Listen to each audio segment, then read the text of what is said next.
అదే చెప్తున్నాడు ఇక్కడ. అన్నిటినీ ఆవహించుకొని అన్నిటికీ అందరాని వాడనై అన్నిటికంటే మిగిలి ఎత్తైనటువంటిది ఈ మహాసత్యమై ఉన్నదో అది నేనేనని తెలుసుకో. ఈ నిశ్చయం కూడా తప్పు కాదు అని ఉపనిషత్తు చెప్తోంది.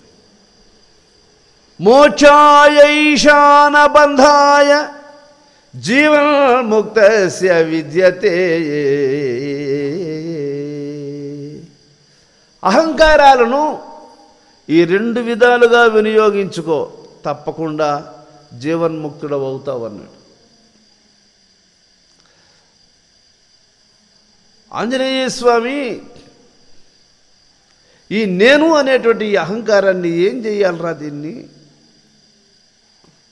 ఇది ఏం చేసినా ఏనుగు బల్లేరుకాయ ఎటమల్లిచ్చినా ఒక ముళ్ళు పైకి ఉన్నట్లు యాడ అనగబడదామనుకుంటే ఇంకొక పక్కన లేసి వస్తూ ఉంది ఇది పైకి, దీన్ని ఏం చేయాలరా అని ఒక నిర్ణయానికి వచ్చాడట.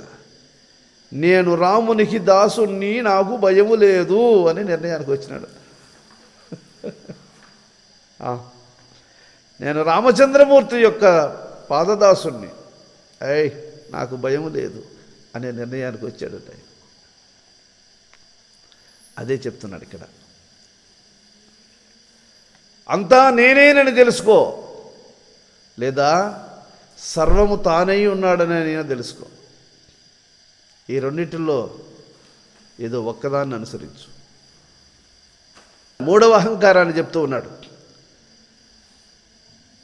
పాణిపాదాది మాత్రోయ మహమిత్యేష నిశ్చయః అహంకారస్తృతీయోసౌ లౌకికస్తుచ్ఛయేవ సహ.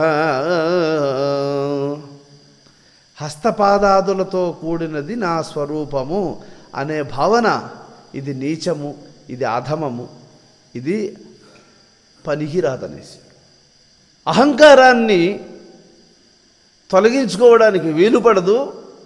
అసలు అహంకారం అంటే ఏమి, నేను నీ స్వరూపాన్ని తొలగించుకోవడానికి వీలుపడదు. అది నీవు శాశ్వత స్వరూపుడు, ఎట తొలగిస్తావు?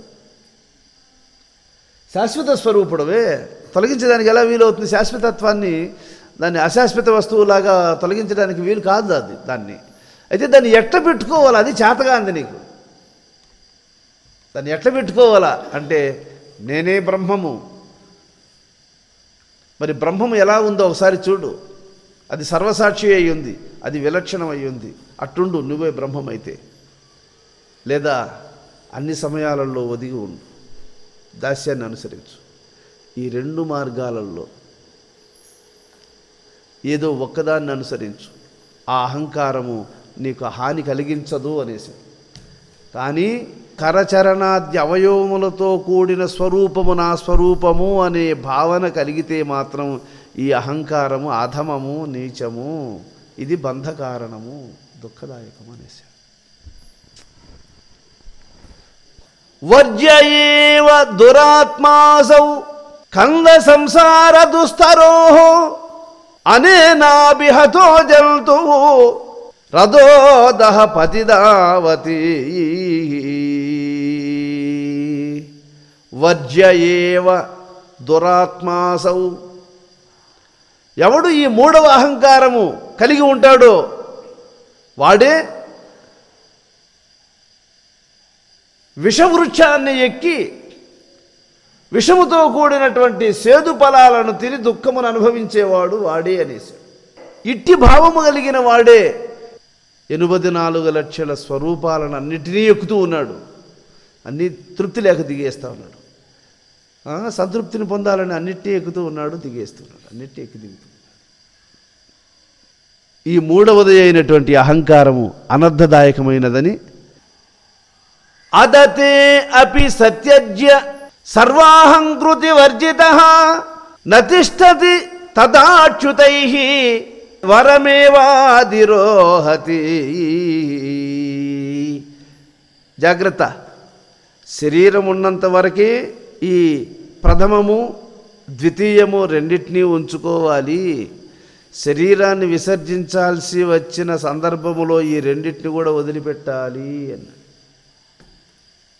ఏది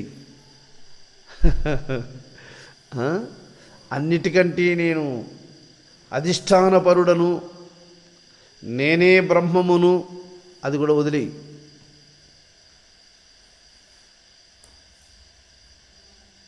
అందుకే స్వామి గారు అట్లుంటాను నాయన అనేసి, నేనే బ్రహ్మమై ఉంటాను అని చెప్పలా, నేను అన్నిటికంటే అధిష్టానపరుడునై ఉంటానని చెప్పలా, నేను అన్నిటికీ దాసుడనై ఉంటానని చెప్పలా. అది ఏదీ కానిది, దాన్ని ఏమని చెప్పలేనిది, అది మాటలు కానిది, అది వర్ణనలకు అందనిది, అది అందువల్ల అట్లుంటానంటాడు. ఆ వాక్కును ఎందుకు ప్రయోగించాడు అన్న తాత్పర్యం తెలుసుకోలేక తంటాలు పడుతున్నాము ఇప్పటికీ.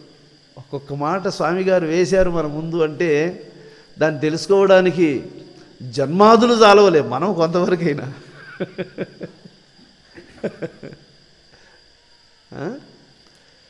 వాళ్ళ ఆ వాక్సుధాధారల యొక్క సారామృతాన్ని వర్ణించడానికి జన్మాదులు, మన జన్మం సాలదు, మన జ్ఞానం సాలదు, మన ప్రయత్నాలు ఎంతవరకు. అంతటి యొక్క ఆద్యంతరహితమైనటువంటి అనుభవ జ్ఞానము కలిగినటువంటి మహాత్ములు. అందుకే వాళ్ళు ఆ సత్యముతో ఒదిగి కలిసిపోయారు. వాళ్ళు భోగేచ్ఛా మాత్రకో బంధ, భోగములను అనుభవించాలి అనేటువంటి వాంఛయే బంధమునకు కారణం. స్తత్యాగో మోక్ష ఉచ్యతే, వాటిని అనుభవించాలన్న కోరికను త్యాగము చేసావా మోక్షం అదే. మనసోభ్యుదయో నాశో మనోనాశో మహోదయ,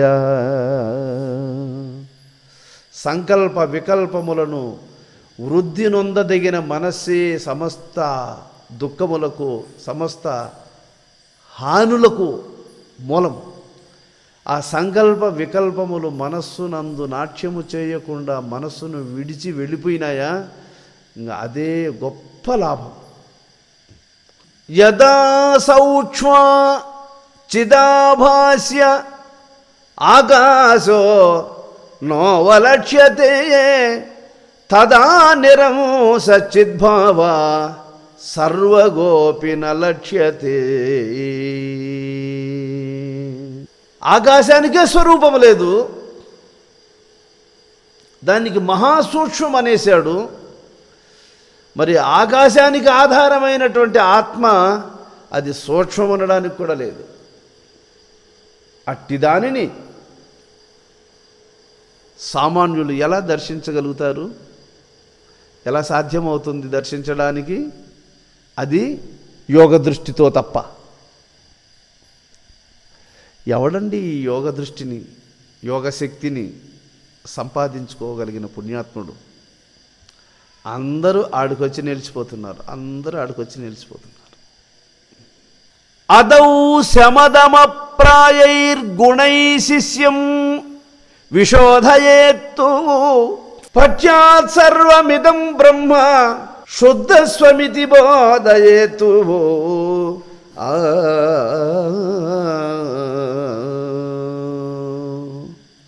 మొట్టమొదట శిష్యుని యొక్క సహనం, వాని ఓర్పును గురువు శోధించాలంటాడు. అదౌ శమదమప్రాయైర్గుణై శిష్యం విశోధయేత్తు. అందుకేనేమో సుబ్బదాస యోగీంద్రుడు వారు కేశవానంద యోగీచంద్రుల వారి యొక్క సహనాన్ని పరీక్ష చేసి తనుతూ వచ్చాడు, కాలుతోనే తనుతూనే వచ్చాడు. అది చెప్తున్నాడు. అన్ని విధముల శమదవాది సద్గుణములు వాని యందు ప్రతిష్ఠించి పరిశుద్ధుని చేసి ఈ సమస్తము బ్రహ్మమయమని, నీకంటే అన్యమైనది లేదని వానికి తెలియచేయాలి. తంతానంటేనే ఉండరే, ఇంకా తంతే ఉంటారా నాయన? మీరు కులింకాడ ఆచార్య దగ్గర కింద డాగలు ఒకటి ఉంటుంది, డాగలు.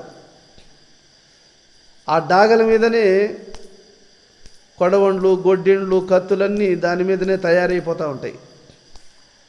ఆ సమిటి దెబ్బలకు అన్నీ సాగుతాయి కానీ ఆ డాగలు మాత్రం సాగదు. దాని మీద పడి అన్నీ సాగిపోతాయి, అన్నీ తయారైపోతాయి. ఆ కొలివికాడు ఉండేటువంటి డాగలు అన్నీ సమిటి దెబ్బలు పడతా ఉంటే కూడా అది మాత్రం సాగదు. శిష్యుడు అట్టుండాలట, కొట్టు పెట్లుకు తిట్లుకు అన్నిటికీ. అట్లాగైనా కదలకుండా ఉంటేవాడు వానితో ఇంకా అన్నీ తయారవుతాయి, అన్నీ తీరుతాయి. ఆ కదలకుండా ఉండద్దు, అది చెప్తున్నాడు ఇక్కడ. కాబట్టి మొట్టమొదట శమదమాది గుణములు శిష్యుని యందు ప్రతిష్ఠించడానికి గురువు వాడిని పరిశుద్ధిని చేయడానికి వాడిని పరిశోధించాలి. ఇంకా ఈ రోజు నుంచి ఈ పని పట్టినామనుకో పరారైపోతారు ఇంకంతే. అది చెప్తున్నాడు.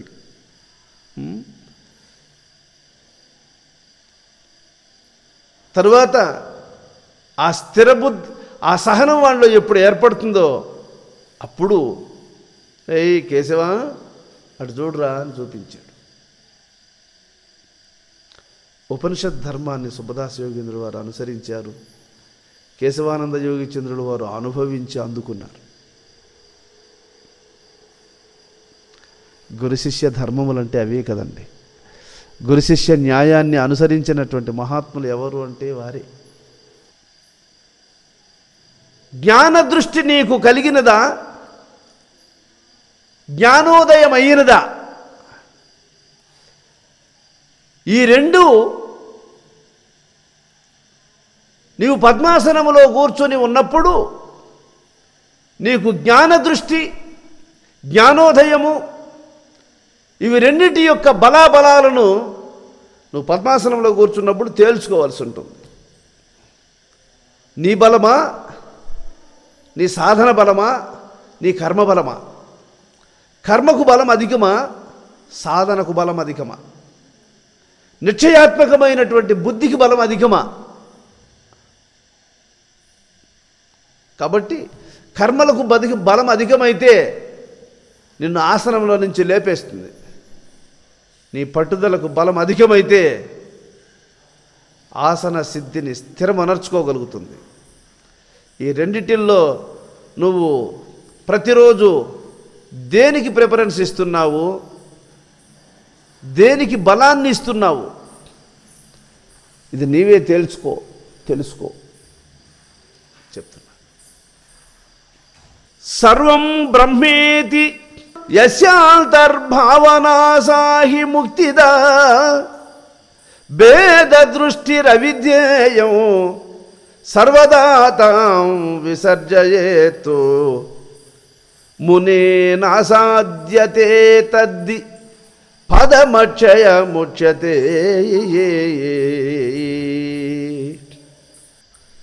ఈ సమస్తము బ్రహ్మమయం అని నీకు తెలుసు. ఇది చెప్పుకోవడానికి మాట మాత్రానికి తెలుసా, లేదా నీకు అనుభవపూర్వకంగా స్థిరబుద్ధికి తెలుసా? దేనికి తెలుసు? భేద దృష్టి, అభేద దృష్టి ఇది చెప్పుకోవడానికే తెలుసా, ఆచరణీయాత్మకమైనటువంటి నీ అంతరాత్మకు తెలుసా? దీనికి సమాధానం చెప్పు అన్నాడు. ఇంకా మనం నోరు తెరిచి మాట్లాడలేము. ఇంకా నాకు భేద దృష్టి లేదు అని నేను ఎలా చెప్పగలను? నేను ఆత్మదృష్టి కలిగి ఉన్నాను అని నేను ఎలా చెప్పగలను?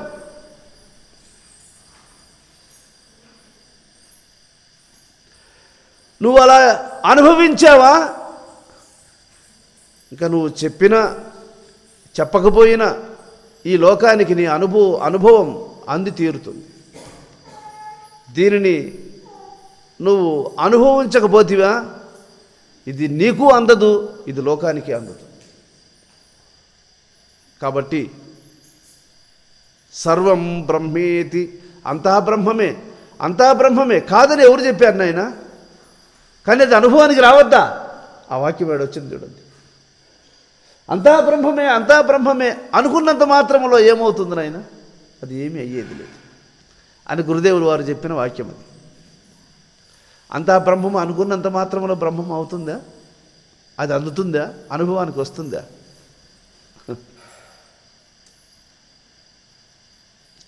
సమదృష్టి గురించి మాట్లాడే అధికారం మనకుందే.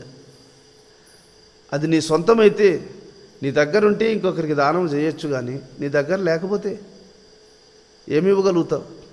నీకు అనుభవంలో లేనటువంటి మాటలను చెప్పుకుంటూ ఉంటే దానివల్ల నీకు వచ్చిన ప్రయోజనం ఏముంది? విన్నవాళ్ళకి కలిగేది ఏముంది? చెప్పుకున్న వానికి కలిగేది ఏముంది? ఎన్ని విధాలుగా ఆలోచన చేసినా నీ అంతట నీవు దీనిని నీలో పొందకపోతే నువ్వు నష్టధనుడవే, పోగొట్టుకున్న సంపద గలవాడవే. కుతో జాతేయ మితిదే ద్విజమాస్తు విచారణ ఇమాం కదమహో హల్మీతేషాతేస్తు విచారణ. ఎట్టొచ్చిందిరా ఈ జన్మము? అది పక్కన పెట్టు, వచ్చేసింది, అది అయిపోయింది, దాని పని వచ్చేసింది. జన్మం ఎట్లొచ్చింది అనేది దాని పక్కన పెట్టు, వచ్చేసింది అది. ఇంక దీని నుంచి బయటపడాలి అంటే ఏ మార్గాన్ని అనుసరించాలి? మళ్ళా జన్మకు రాకుండా ఉండాలి అంటే దానికి ఏ మార్గాన్ని అనుసరించాలి? దాని గురించి ఆలోచన చేయ, అంతే. జరిగిపోయిన దాని గురించి ఆలోచన చేయొద్దు, ఇంకా జరగబోయే దాని గురించి ఆలోచన చేయి. ఏం చెప్తున్నాడు? అస్తం గతాయాం క్షీణయ మత్స్యాం జ్ఞాస్యసి తత్పదం యత ఏషా యథా చైష యదా నష్టేత్యఖండితం.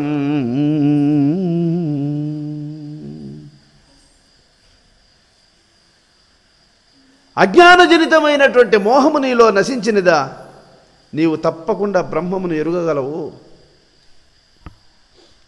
కాబట్టి అజ్ఞానజనితమైనటువంటి మోహం అనగా ఏది? నేను దేహము అనే భ్రాంతిని మొట్టమొదట దాటుకో. దేహానికి సంబంధించినవి ఎన్ని ఉన్నాయో వాటన్నిటిని తర్వాత దాటగలవు.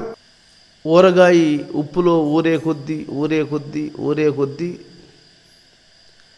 ఎక్కువ రోజులు నిలబడగలిగిన కెపాసిటీని సంపాదించుకుంటున్నది.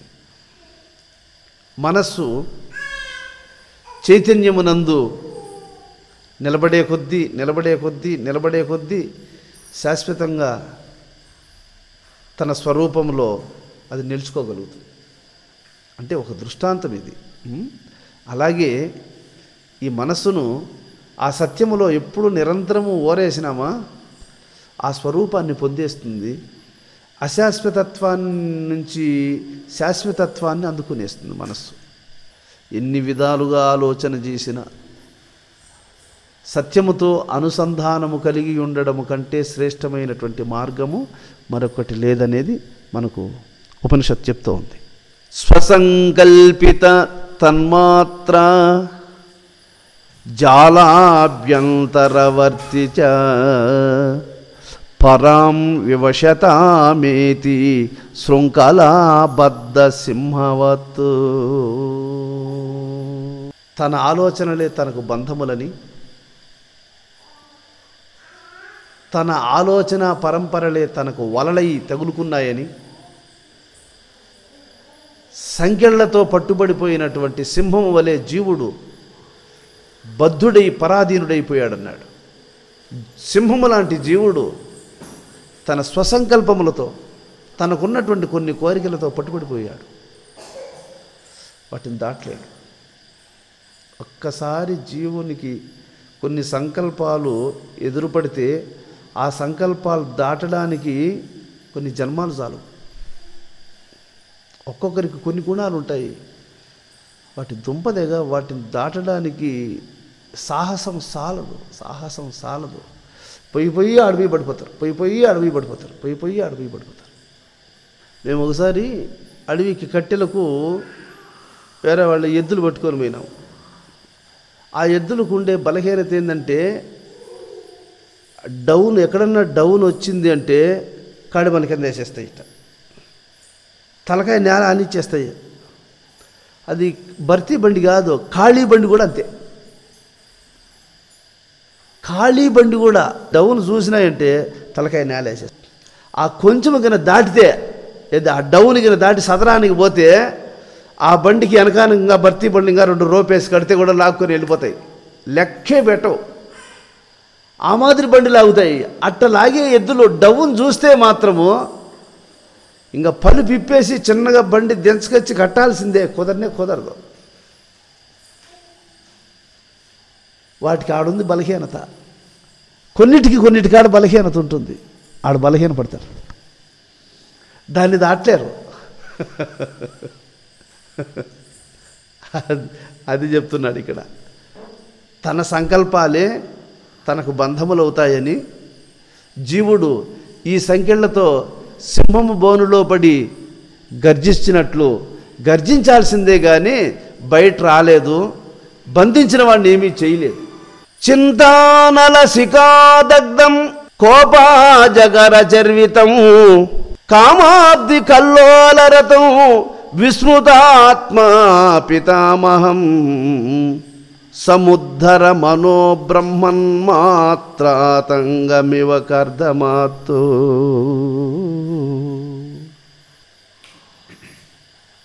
మహాత్ములారా, చింత అగ్ని కంటే బలీయమైనదోయ్ అనేశాడు. ఒక వ్యక్తి ఒక విషయాన్ని గురించి చింతిస్తూ ఉంటాడు. ఆ చింత అది చల్లారేది కాదు. అగ్గిన్న నీళ్ళు పోస్తే చల్లారిపోతుంది, చింతలు చల్లారేవి కావు. ఒకవేళ దేని గురించి చింతిస్తున్నాడో అది తీరితే అది చల్లారుతుంది కదా అంటే, దేన్ని చింతిస్తున్నాడో అది తీరుతుంది కూడా అనుకో, మరి అంతటితో ఆగుతాడా? ఇంకొక దాన్ని చింతిస్తాడు. అగ్ని ఈ పక్క ఆర్పుకుంటా పోతే ఈ పక్క రగులుకుంటా పోయినట్లు, ఈ పక్క ఆర్పుకుంటా పోతే ఈ పక్క రగులుకుంటా పోయినట్లు. చింతలు అనేటువంటివి ఇవి అగ్గి అయినా ఆర్పితే ఆరుతాయేమో కానీ చింత అనేటువంటిది ఇది ఆరేది కాదు, ఆర్పన అలవి కానిది ఇది. ఇంకొకటి కోపం అనే గుణాన్ని చెప్తున్నాడు. కొండ చెలువ కబలిస్తే దాని నోటబడిన వాడు దాని నుంచి బయటపడలేడో, కోపం అలాంటిది. మరి కామము దగ్గరకు వస్తే నడి సముద్రములో పడవ దిగేసిన వాని గతి ఎట్లాంటిదో కామం అట్లాంటిది. నడి సముద్రం, ఆ ఇట్లా పోవాలన్నా 1000 మైళ్ళు పోవాలి, అట్ట మైళ్ళు పోవాలన్నా 1000 మైళ్ళు పోవాలి, ఎట్లా పోవాలన్నా 1000 మైళ్ళు పోవాలి. అట్లాంటి నడి సముద్రంలో పడవ దిగేసినాడు అనుకో, వానికి ఇంకేది మార్గము? సావు తప్ప వేరే మార్గం లేదు వానికి. ఇంకా కామం అట్లాంటిది, చింత అగ్నితో సమానమైనది, కోపము కొండ చిలువ నోటబడిన వాని గతి ఎట్లాంటిదో అట్లాంటిది కోపము. కాబట్టి ఇట్టి గుణాలన్నీ నీ మనసులో ఉన్నాయి. చింతలు ఎన్ని నీకుండేది? కోపము ఎన్ని విన్నా అదేమైనా శాంతిస్తూ ఉందా? మరి కామము ఇన్నింటితో కూడినటువంటి యొక్క నీ మనస్సు అనేటువంటి ఏనుగు బురదలో దిగేసినట్టు, ఏనుగు బురద బావిలో దిగేసింది, దాని అంతటా అది ఎక్కలేదు. ఎత్తదామంటే అదేమన్నా 10 కేజీలు 5 కేజీలు 20 కేజీలు 30 కేజీలు ఉండేది, అదే టన్నులుండి వెయిట్ కలిగిన దాన్ని ఎత్తడానికి సాధ్యం అవుతుందా? బురద గుంటలో దిగిన ఏనుగుని ఎత్తడం ఎంత కష్టమో, నీ మనస్సును లేవదీయడం అంత కష్టమో అనేసి. కొందరు పండితులు వలె ప్రజ్ఞావంతులు వలె ఉండే అజ్ఞానులు ఉన్నారు అని చెప్తున్నాడు ఇక్కడ. పండితుల వలె ఉన్న అజ్ఞానులు, యోగుల వలె ఉండే అజ్ఞానులు, వీళ్ళు భుక్త్వా జన్మ సహస్రాణి భూయ సంసార సంకటే. వీళ్ళకు పాండిత్యం ఉంది, ప్రజ్ఞ ఉంది, నేర్పు ఉంది, సర్వధర్మములను తెలుసుకోగలిగినటువంటి టాలెంట్ ఉంది, కానీ బంధములో మాత్రం బయటపడలేనటువంటి యొక్క పిరికితనం ఉంది. నారాయణ స్వామి అని ఒక పండితుడు ఉండేవాడు. ఆయన ప్రవచనం చెప్పేటప్పుడు వింటే సరస్వతీదేవి ఆయన నాలుగు మీదనే ఉంది అని అనుకోవాల్సిందే ఎవరైనా. అటువంటి సంస్కృత శ్లోకాలు ఆయన నాలుక మీద నాట్యం చేస్తూ ఉంటాయి. కానీ ఆయనకు ఒళ్ళు నిండా కట్టుకోవడానికి వస్త్రములు ఉండవు, కడుపు నిండా 3 పూటలు తినడానికి తిండి లభించదు, ఉండడానికి నెలవు ఉండదు. ఒకరోజు నాతో చెప్పి బాధపడాడు. ఎందుకో నా పరిస్థితులు అన్నీ తారుమారుగానే ఉన్నాయి నాయన. ఎప్పుడు ఆయన ప్రవచనం అయిపోయిన తర్వాత చెప్పాడు నాతో ఈ విషయాన్ని. అదే ఇక్కడ చెప్తున్నాడు. ప్రజ్ఞావంతుడైనప్పటికీ అనుష్ఠానం లేని వానికి బంధము తప్పదు. కాబట్టి బంధం అనేది అది యథార్థ అనుష్ఠానమే కానీ అది మాటలు కాదు, అది శాస్త్రాధ్యయనము కాదు, అది ఊరకే వచ్చేది కాదు. ఇంతకుముందు ఎప్పుడు ఇక్కడ కాలువ లేదు, ఆ పక్కన పోతున్నటువంటి కాలువను ఈ భూమి మీదుగా వదిలిపెట్టావనుకో, అది క్రమక్రమంగా అక్కడ ఉన్నటువంటి మట్టిని లాక్కొనిపోతూ ఉంటుంది. ఆ ప్రవాహం పయనించే కొద్దీ ప్రదేశం పల్లమైనట్లు మనస్సు విషయాదులపై పరుగులు తీసే కొద్దీ జీవుణ్ణి అధముని చేసుకుంటూ పోతుంది.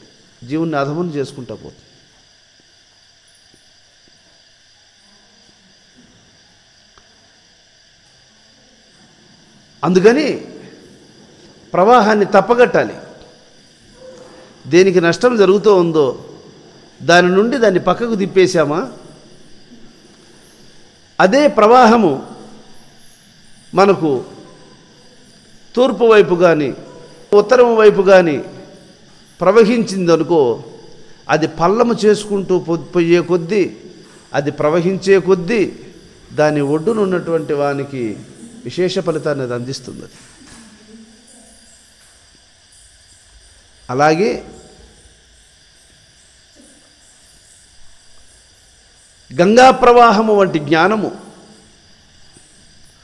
ఉత్తమ తీర్థము వంటి యొక్క జ్ఞానము నిన్నది ఉద్ధరించి తీరుతుంది.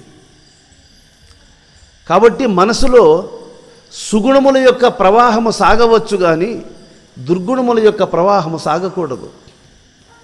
అంటే ఉత్తమ గుణాలకే నీ మనసులో అవకాశములు ఇవ్వవలసి ఉంది కానీ నీచ గుణములకు మనసులో అవకాశాన్ని ఇవ్వకూడదు అనే విషయాన్ని వేదం హెచ్చరిస్తూ ఉంది మనకు. ప్రతి ఒక్కరు కూడా భక్తి అంటే ఏంది అంటే ఉత్తమ లక్షణాలు కలిగిన మనస్సు గలవాడై ఉండడమే భక్తి. ఉత్తమ లక్షణాలు, శాస్త్ర సమ్మతమైనటువంటి సుగుణాలు కలిగి ఉండడమే భక్తి, వేరే ఇంకేది కాదు. కానీ మనస్సుకు దీన్ని ధరింపచేయడం ఎవరికి సాధ్యమవుతుంది అంటే దానికి వివేకం ఉండాలి, పరిశీలనాత్మకమైనటువంటి జ్ఞానం ఉండాలి, దానికి వైరాగ్యం ఉండాలి, సత్పురుషుల యొక్క తోడ్పాటు ఉండాలి, ఆ అదృష్టం కూడా కొంచెం ఉండాలి. అప్పుడు వస్తుంది అది, లేకపోతే అది వచ్చేది కాదు. పురుష ప్రయత్నం అనే విషయం కాడికి వచ్చినప్పుడు సాధనలో నీకు అనుభవాలు ఏవి ఎదురుపడకపోయినా పర్వాలేదు, అయితే నువ్వు వదలద్దు దాన్ని. ఏమి నీకు అనుభవానికి రాలేదు అని దాన్ని వదిలిపెట్టద్దు. దానివల్ల ఫలితమైతే ఉంది, తప్పనిసరిగా ఉంది. అది ఫలితము లేని మార్గం కాదు, సంపూర్ణమైనటువంటి యొక్క జ్ఞానభాండాగారం అది. కనుక నిస్సందేహంగా ఈ మార్గములో నువ్వు దృఢమైనటువంటి యొక్క చిత్తముతో ప్రయత్నించు, తప్పకుండా నీకు అది అందుతుంది. సాధకులు సోమరు కాకూడదు, సాధకుడు ధైర్యహీనుడు కాకూడదు, దౌర్బలుడు కాకూడదు. కాబట్టి ధైర్యశాలి కావాలి. ఒరి సిద్ధించకపోతే పోని, నీ పని నువ్వు చేయరా. తుది శ్వాస వదిలేటప్పుడు కూడా అది కలకపోతే పోని, దాన్ని వదలద్దు. అది అది వృధా పోదు. మరుమేననైనది సిద్ధి వహించు ప్రమాణం ఉంది దానికి. ఒకవేళ పరిపక్వ దశకు రాకుండా పోతే అది నీకు అందకపోయినప్పటికీ అది వృధా అయితే పోదు, నెక్స్ట్ మళ్ళీ అందుతుంది, ఆలస్యం లేకుండా అందుతుంది. కాబట్టి యోగ మార్గములో ఎవరికి అవరోధములు లేవు, ఎవరికి తన ప్రయత్నం నిరుపయోగంగా పోదు. కాబట్టి యోగం తప్పనిసరిగా చేయాలి. దాన్ని యోగహీనుల కిలబుద్ధి ఉండబోదని చెప్పేశాడు. యోగహీనుడుగా ఉండేటువంటి వానికి ప్రజ్ఞాశక్తి కూడా ఉండదు. అందుకు భావనాశక్తి పట్టుబడుతూ ఉంది అంటే వాడు యోగి, అందువల్ల అతనికి భావనాశక్తి ఉంది. ఎవని మనసుకు యోగముతో అనుసంధానం ఉండదో వానికి భావనాశక్తి పట్టుబడదు. ఆ భావనాశూన్యుడికి శాంతి పడేయరాదు. శాంతి లేకున్న సౌఖ్యంబు కలుగుటెట్లు అంటాడు.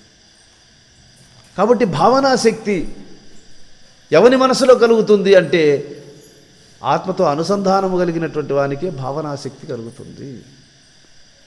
ఆ భావనాశక్తి ఉన్నటువంటి మహాత్ములతో కాసేపు మాట్లాడి చూడు, వాళ్ళు ఇచ్చే సమాధానాలు ఎట్లుంటాయి. భావనాశక్తి లేకుండా ఉన్నటువంటి యోగహీనులతో అస్సలు మాట్లాడొద్దంటాడు. ఎందుకంటే చెడిపోయిన వస్తువును కలబెట్టే కొద్దీ దుర్వాసన వస్తూ ఉంటుంది. మనసు చెడిన వానితో మాట్లాడే కొద్దీ అనవసరమైనటువంటి మాటలు మాట్లాడుతూ ఉంటాడు వాడు. ఒకటి మనసు చెడిపోయి ఉంటుంది వానితో మాట్లాడిన వాటికి అక్కర్లేని మాట్లాడుతూ ఉంటాడు, మనసు చెడిపోతుంది అంతే. అందువల్ల గొప్ప వాళ్ళతో మాట్లాడాలి, వాళ్ళు గొప్ప సమాధానాలు ఇస్తారు మనకు. అల్పులతో అనర్హులతో నోరిచ్చి మాట్లాడద్దు, సమయాన్ని వాళ్ళతో గడపద్దు. అందుకే సామాన్యుల దగ్గర ఒక నిమిషం నిలబడద్దు. నిలబడినావు అంటే వాళ్ళకున్నది నీకు అంటిస్తారు కొంచెం.